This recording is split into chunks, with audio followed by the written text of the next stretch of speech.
ओम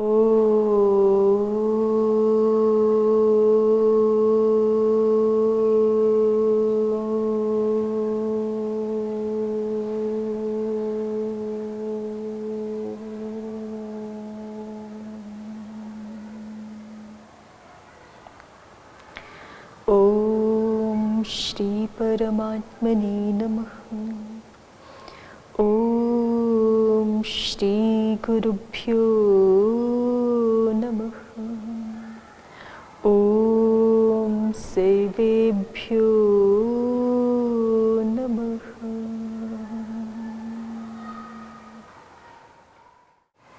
ओ अपवर्गे तृतीया, ये सूत्र आगे देख रहे हैं हम। काशिकाकार की दृष्टि से काला धनुरत्यंत संयोग इति वर्तते। काला धनुरत्यंत संयोग इति वर्तते। ऊपर जो सूत्र है हमारा काला धनुरत्यंत संयोगे, वो अनुवृत्त है इस सूत्र में पूर्णतः। अपवर्ग फल प्राप्तौ सत्याम क्रिया परिसमाप्ति ही। अपवर्ग क्या होता है तो उसको काशिकाकार कह रहे हैं फल प्राप्तौ सत्याम क्रिया परिसमाप्ति। फल प्राप्ति होने पर क्रिया की परिसमाप्ति होना, ये अपवर्ग है। फल प्राप्त हो तब क्रिया परिसमाप्त हो, इसको अपवर्ग कहते हैं। अपवर्गे गम्यमाने काला धनुरत्यंत संयोगे तृतीया विभक्तिर्भवति। तो काला धनुरत्यंत संयोगे का ये अपवाद हो गया ना, क्योंकि इसने विशेष कह दिया कि यदि अपवर्ग विषय वाला काल और अध्वाची शब्दों का क्रिया या द्रव्य या गुण के साथ संयोग है तो फिर वहां द्वितीया ना हो करके तृतीया विभक्ति हो जाएगी। तो ये अपवाद हो गया पूर्व सूत्र का। मासेन अनुवाको अधीतः, मासेन अधीतः अनुवाकः। तो क्रिया का अत्यंत संयोग हो रहा है ना कालवाची शब्द के साथ, लेकिन साथ में उस अनुवाक के अध्ययन क्रिया की परिपूर्णता भी हो रही है, तो फल भी प्राप्त हो गया। ठीक है, तो इसलिए मासेन अनुवाको अधीतः ऐसा प्रयोग हो गया। संवत्सरेण अनुवाको अधीतः।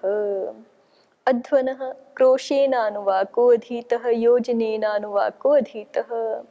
मान लीजिए आप जो है गाड़ी में बैठ के कहीं जा रहे हैं और आपको आवृत्ति करनी थी एक अध्याय की, और वो कोस भर मार्ग में आपने वो अध्याय पूर्ण कर लिया, आवृत्ति कर ली, तो फलवान हो गई ना क्रिया।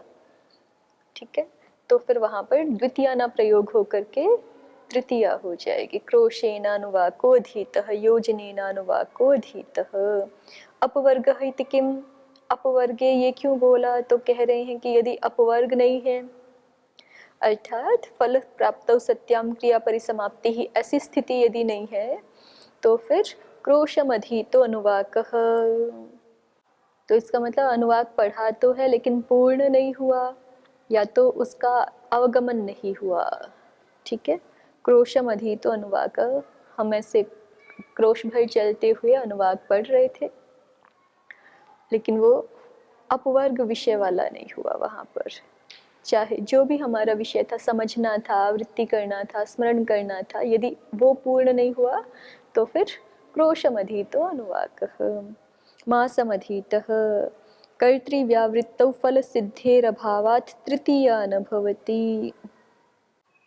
कर्तृव्यावृत्तौ, कर्ता के व्यावृत्त हो जाने से, उस कर्ता जो क्रिया कर रहा था उस क्रिया से व्यावृत्त हो गया, तो फल सिद्धेर अभावात्, फल सिद्धि नहीं हुई तो तृतीया न भवति, तृतीया नहीं होती है।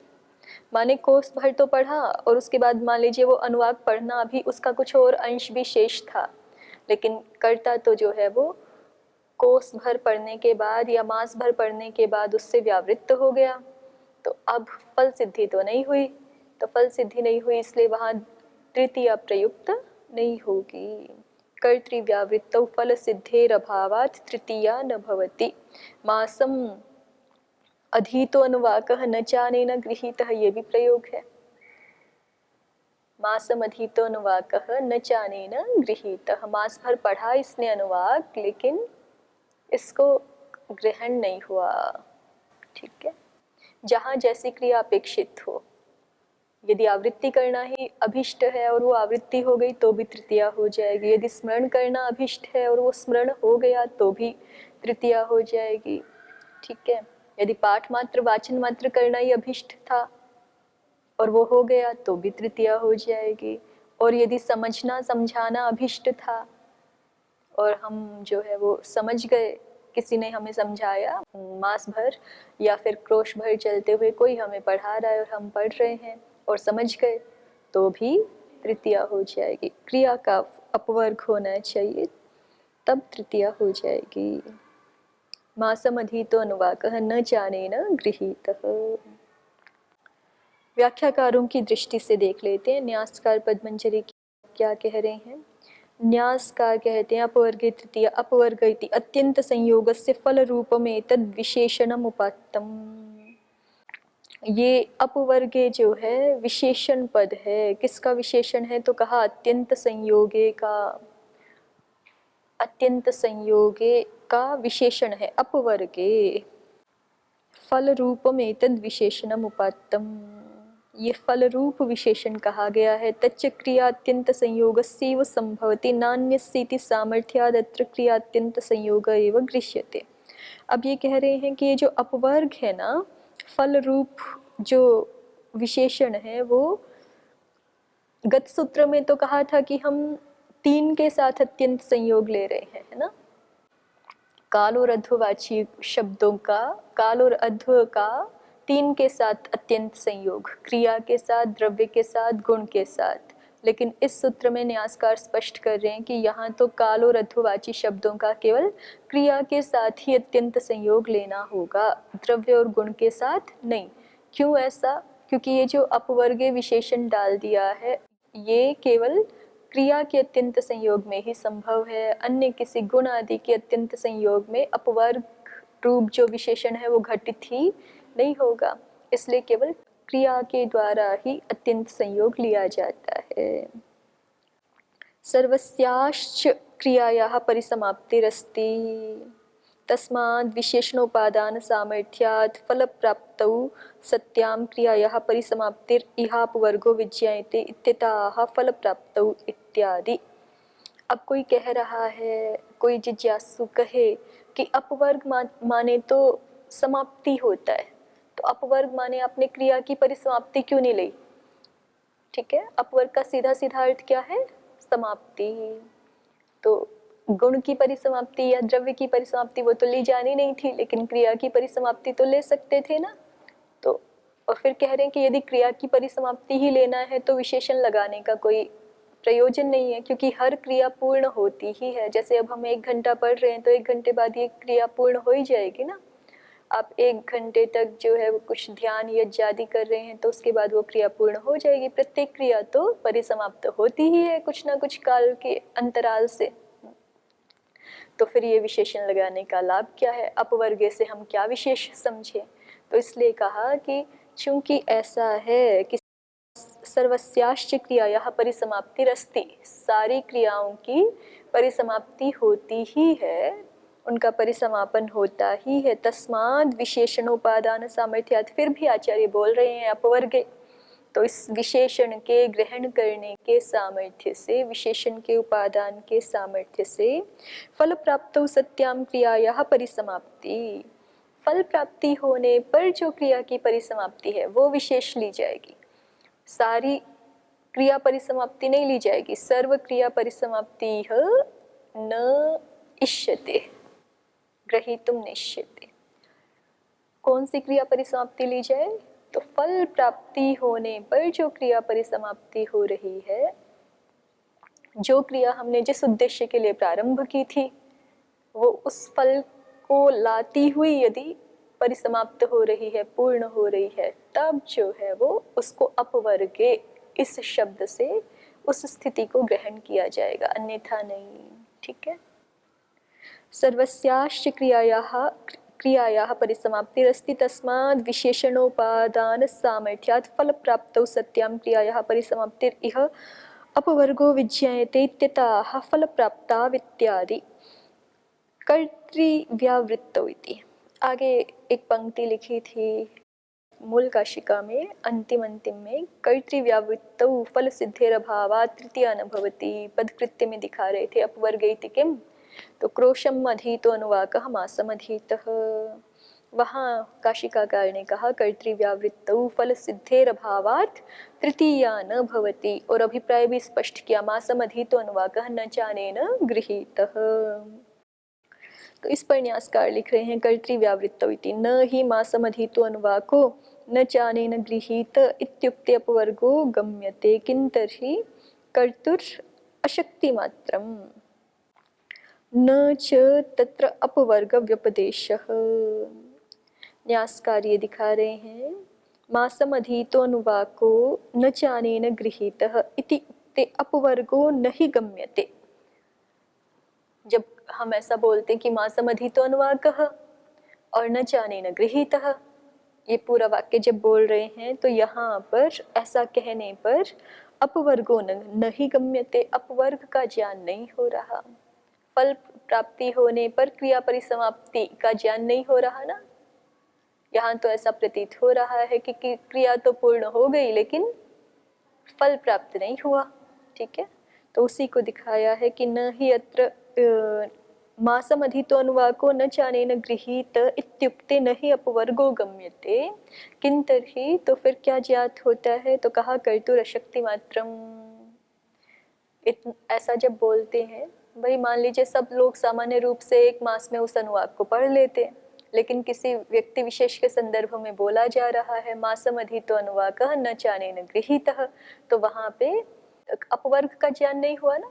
अपवर्ग माने फल प्राप्ति होने पर क्रिया परिसमाप्ति, इसका ज्ञान तो हुआ नहीं। वहां पे क्या पता चला उस वाक्य से, हमें क्या ध्यान आया कि उस व्यक्ति विशेष ने पढ़ा तो लेकिन समझा नहीं, माने उसकी अशक्ति विशेष का भान हुआ, हमें उसके असामर्थ्य का भान हुआ। तो कर्तुर अशक्ति मात्रम, कर्ता की अशक्ति मात्र ही वहाँ विदित होती है। न च तत्र अपवर्ग व्यपदेशः, उस स्थिति को अपवर्ग ऐसा, उस स्थिति के लिए अपवर्ग ऐसा व्यपदेश, ऐसा व्यवहार नहीं होता है। पद्मंजरीकार को देखिए, अपवर्गे तृतीया अपवर्गः फलप्राप्तौ सत्यं क्रिया परिसमाप्तिरिति तत्रैव अपवर्ग शब्दो लोके प्रसिद्ध इति भावः। तत्रैव अपवर्ग शब्दो लोके प्रसिद्ध इति भावः। पद्मंजरीकार कह रहे हैं कि अपवर्ग शब्द का जो अर्थ काशिकाकार दिखा रहे हैं वही अर्थ लोक में प्रसिद्ध है, उसी अर्थ में अपवर्ग शब्द लोक में प्रसिद्ध भी है। अपवर्ग उसी स्थिति को कहते हैं, जैसे एक तो अध्यात्म में भी अपवर्ग शब्द खूब प्रयोग होता है, तो अपवर्ग उसी स्थिति को कहते हैं ना अध्यात्म में भी, जहाँ मनुष्य के जो पुरुषार्थ शास्त्रों के द्वारा कहे गए हैं उनकी परिपूर्णता की स्थिति को ही अपवर्ग कहा जाता है। माने जब और कुछ करना शेष नहीं रहता, कोई व्यक्ति जीवन मुक्त होता है, उसी के लिए अपवर्ग ऐसे शब्द का प्रयोग होता है, मोक्ष के लिए ही। तो वहाँ भी पुरुषार्थ की परिपूर्णता को अपवर्ग कहा है, और कह रहे हैं कि लोक में भी अपवर्ग शब्द इसी भाव में है कि फल प्राप्ति होने पर क्रिया की परिसमाप्ति हो जाए, तभी उसको अपवर्ग कहा जाता है। कर्तृव्यावृत्तौ इति अशक्त्यादिना कर्तुर उपरमादित्यर्थः, तत्र मध्ये क्रिया विच्छिन्ना इति प्रवृत्त्यपायः न तु अपवृत्ता इति। अशक्त्यादिना कर्तुर उपरामाद, अशक्ति आदि हेतु से उस व्यक्ति ने महीने भर पढ़ा और फिर जो है वो उस क्रिया से उपरत हो गया, जबकि अभी क्रिया का फल प्रकट नहीं हुआ था, क्रिया का फल प्राप्त नहीं हुआ था, और वो उससे मध्य में ही किसी न किसी अशक्ति आदि के कारण से उपरत हो गया। तो इसलिए कह रहे हैं अशक्ति आदि ना कर्तृ उपरामाद, कर्तृव्यावृत्ताद का मतलब है तत्र मध्ये क्रिया विच्छिन्ना इति प्रवृत्त्यपायः, तो वहाँ पर मध्य में क्रिया विच्छिन्न हो गई, तो इति प्रवृत्त्यपायः, तो इस तरह से प्रवृत्ति का अपाय हो गया, पर प्रवृत्ति जो है बीच में खंडित हो गई। न तु अपवृत्ता, वो जो प्रवृत्ति थी वो अपवर्ग भाव को प्राप्त नहीं हुई। अपाय समाप्ति को ही कहते हैं। ठीक है, मृत्यु को कहते हैं वैसे तो प्रवृत्ति के संदर्भ में सीधे मृत्यु अर्थ तो लगेगा नहीं, माने प्रवृत्ति समाप्त हो गई वहां पर। हो सकता है उस व्यक्ति को, क्योंकि अभी गृहीत नहीं हुआ, तो हो सकता है उसको 2 मास लगने थे, लेकिन वो उसने मास भर ही पढ़ा और छोड़ दिया, ठीक है, किसी भी अशक्ति आदि हेतु से। तो इसलिए कह रहे हैं तत्र मध्य क्रिया विच्छिन्ना। मध्य का मतलब है मास के मध्य में ही विच्छिन्न हो गई, ऐसा नहीं। ऐसा होता तो फिर मासम अधीते भी नहीं बनता, ठीक है। कालाध्वनुरत्यंत संयोगे तो बन रहा है ना, तो मासम अधीते बन रहा है और कह रहे हैं तत्र मध्य क्रिया विच्छिन्ना। इसका मतलब है कि उसको अभी उस व्यक्ति को और पढ़ने की आवश्यकता थी। उसको हो सकता है 2 महीने लगने थे, 3 महीने लगने थे, लेकिन उसने 1 महीने पढ़ के छोड़ दिया। तो तत्र मध्य क्रिया विवच्छिन्ना इति प्रवृत्त्यपायः न तु अपवृत्ता इति, ठीक है। आगे देखिए। हाँ, इस सूत्र को हम भाष्यकार की दृष्टि से देखें एक बार। अपवर्गे तृतीया, तो जिज्ञासु कह रहा है क्रिया अपवर्गे। यहाँ पे ये कहो कि क्रिया के अपवर्ग विषय में ही ये सूत्र है। क्रिया अपवर्ग इति वक्तव्यम साधना अपवर्गे मा भूत। क्रिया अपवर्गे ऐसा विशेषण डालिए अपवर्गे में, जिससे कि साधना अपवर्गे, साधन के अपवर्ग में तृतीया ना होने लगे। मासमधीतो अनुवाको न चानेन गृहीतः इति। ये मासमधीतो अनुवाकः तो क्रिया अपवर्ग का ही उदाहरण दिखाया है कि क्रिया अपवर्ग में तृतीया हुआ। अच्छा, साधना अपवर्ग, साधना अपवर्ग ये यूं दिखाना चाहते हैं इसमें कि क्रिया का अपवर्ग तो हुआ नहीं यहाँ पे, इसलिए तृतीया नहीं हुई, द्वितीया ही है। लेकिन साधन का अपवर्ग हो गया। साधन का अपवर्ग हो गया माने साधन वहां से निवृत्त हो गया, जो भी कर्ता था वो हट गया, कर्ता की व्यावृत्ति हो गई। यहाँ पे अपवर्ग का यही मतलब है। साधना अपवर्गे। प्रदीप देखिए, अपवर्गो निष्ठा, अपवर्ग का अभिप्राय है निष्ठा। स कदाचित फलावाप्तौ सत्यां प्रयोजनाभावात् क्रियाया भवति, कदाचित शक्त्यादि, कदाचित अशक्त्यादिना साधनानाम् उपरमाद् भवति इति वार्तिकारंभः। अपवर्ग का अर्थ है निष्ठा। अब ये निष्ठा लोक में दूसरे अर्थ में प्रयोग होता है, इसलिए उद्योतकार निष्ठा का अर्थ स्पष्ट कर रहे हैं। निष्ठा समाप्ति ही, निष्ठा का अर्थ क्या है? समाप्ति ही, उद्योतकार ने कहा है। तो अपवर्गो निष्ठा माने समाप्ति। स कदाचित फलावाप्तौ सत्यां प्रयोजनाभावात् क्रियायाः भवति। वो जो निष्ठा है माने परिसमाप्ति है, वो कभी तो क्रिया की होती है। क्रिया की क्यों होती है? कि उस क्रिया से जो हम फल प्राप्त करना चाहते थे वो फल प्राप्त हो गया। तो फल प्राप्त होने के बाद क्रिया का उद्देश्य कुछ नहीं है। प्रयोजनाभावात् क्रियायाः निष्ठा भवति, अपवर्गो भवति।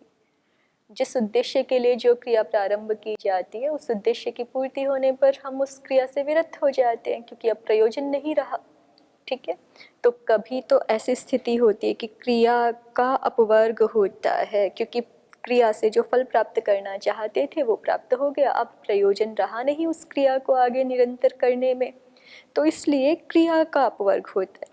लेकिन कभी कभी ऐसा होता है, कदाचित अशक्त्यादिना साधनानाम उपरमाद भवति इति। लेकिन कभी कभी अशक्त्यादिना, कभी कभी अशक्ति आदि कारणों से साधनानाम उपरमाद भवति, साधनों की विरतता के कारण से, साधनों के उपरत हो जाने के कारण से क्या होता है? क्रियायाः अपवर्गो भवति, क्रिया का अपवर्ग हो जाता है।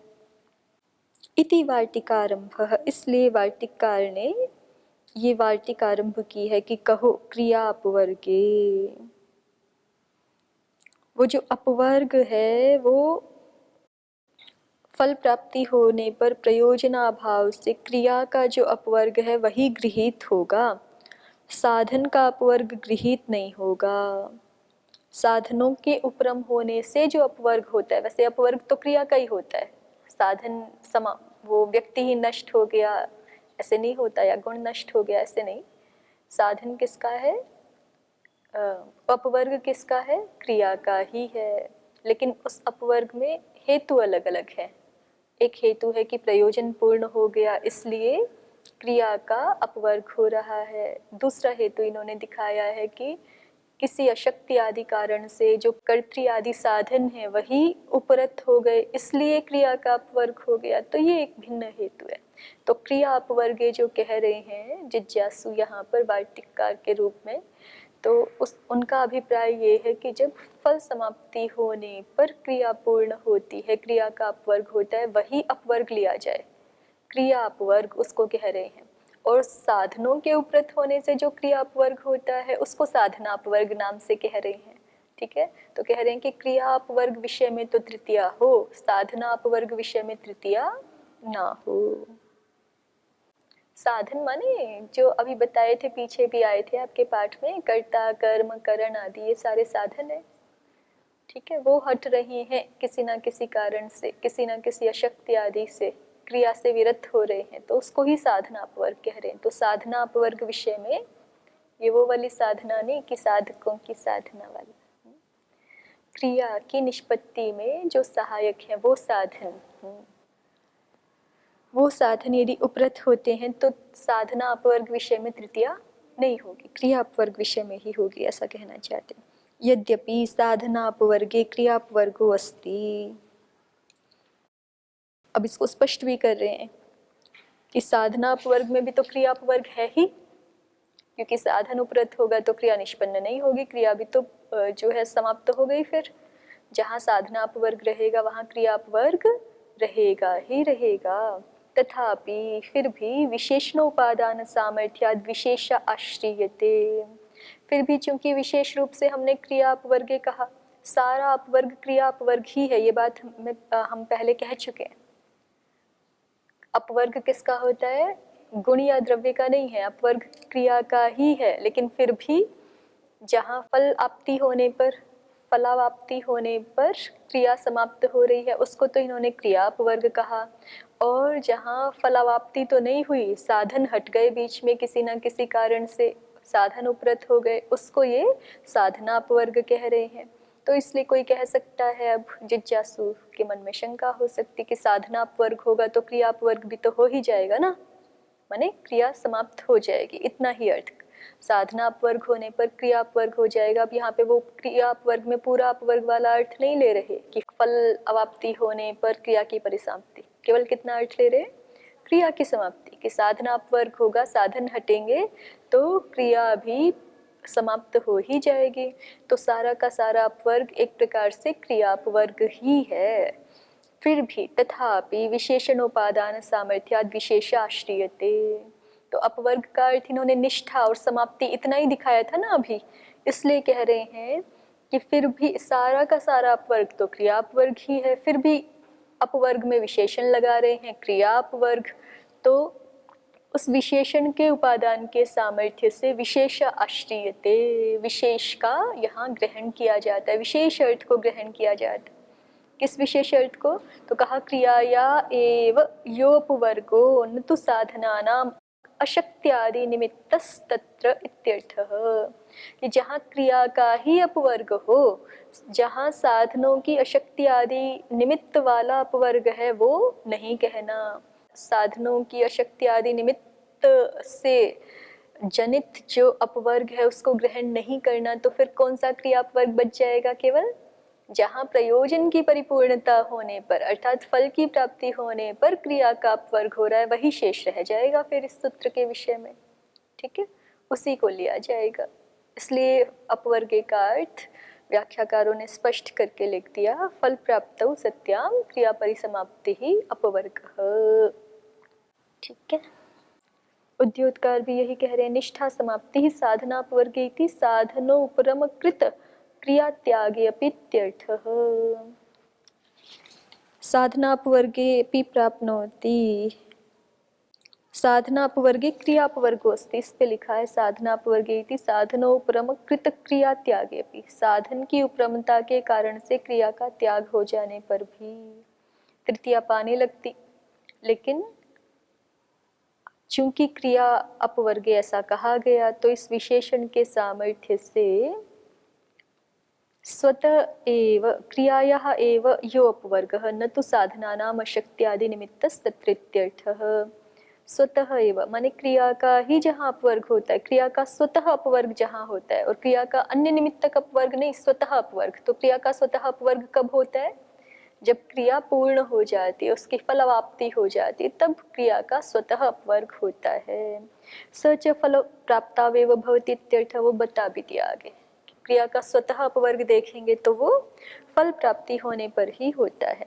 साधने आलस्यादि रहिते सत्यपि प्रयोजन लाभेन क्रियायाः समाप्ति सक्रियापवर्गः। और स्पष्ट करके बता रहे हैं कि जो साधन है वो आलस्यादि रहित है, ठीक है। कर्ता आदि का आलस्य के कारण से वो क्रिया से उपरत हो गया कर्ता, ऐसा नहीं, और क्रिया का अपवर्ग हो गया, वो वाला अपवर्ग नहीं। साधने आलस्यादि रहिते सत्यपि, साधन जो है वो आलस्यादि रहित है, फिर भी सत्यपि प्रयोजन लाभेन, उस साधन ने, उस कर्ता ने उस क्रिया को जिस प्रयोजन लाभ के लिए प्रारंभ किया था वो प्रयोजन लाभ उसको हो गया। तो फिर यद्यपि वो कर्ता जो है वो आलस्य आदि दोष रहित है, अशक्ति आदि रहित है, फिर भी क्रिया या समाप्ति, क्रिया की समाप्ति होती है, देखी जाती है। सक्रिया अपवर्ग, वो अर्थ यहाँ क्रिया अपवर्ग के रूप में अभिष्ट है। प्रयोजनालाभेन क्रियायाः आवृत्त्यावश्यकत्वेऽपि आलस्यादिना क्रिया तो निवृत्ति ही साधना अपवर्ग। और साधना अपवर्ग क्या है? तो कहा प्रयोजनालाभेन क्रियायाः आवृत्त्यावश्यकत्वेऽपि, प्रयोजन लाभ अभी नहीं हुआ है, जिस प्रयोजन के लिए क्रिया प्रारंभ की गई थी वो प्रयोजन लाभ अभी नहीं हुआ है। प्रयोजनालाभेन क्रियायाः आवृत्त्यावश्यकत्वेऽपि, उस क्रिया की आवृत्ति करना अभी आवश्यक था, लेकिन फिर भी आलस्य आदि ना क्रिया तो निवृत्ति ही, आलस्य आदि हेतुओं से, शक्ति आदि हेतुओं से, कोई बीमार हो गया, आलस्य आ गया इत्यादि हेतुओं से यदि क्रिया से निवृत्त हो जाता है कोई, तो ऐसी क्रिया निवृत्ति को साधनापवर्गः ऐसा कहते हैं। इति भेदः, ये दोनों में भेद है, क्रियापवर्ग में और साधनापवर्ग में। इति भावः। तो यहाँ पे इसको रख लिया है क्रियापवर्ग को, लेकिन ये अर्थ वस्तुतः कहने की आवश्यकता नहीं है। क्रिया अपवर्गे अपवर्गे कहने से ही अपने आप ही सिद्ध है, क्योंकि क्रिया अपवर्ग तो हर जगह होगा ही होगा ना। तो फिर भी अपवर्गे कह रहे हैं तो इसका मतलब जहाँ फल प्राप्ति हो जाए वो अपवर्ग यहाँ गृहीत है।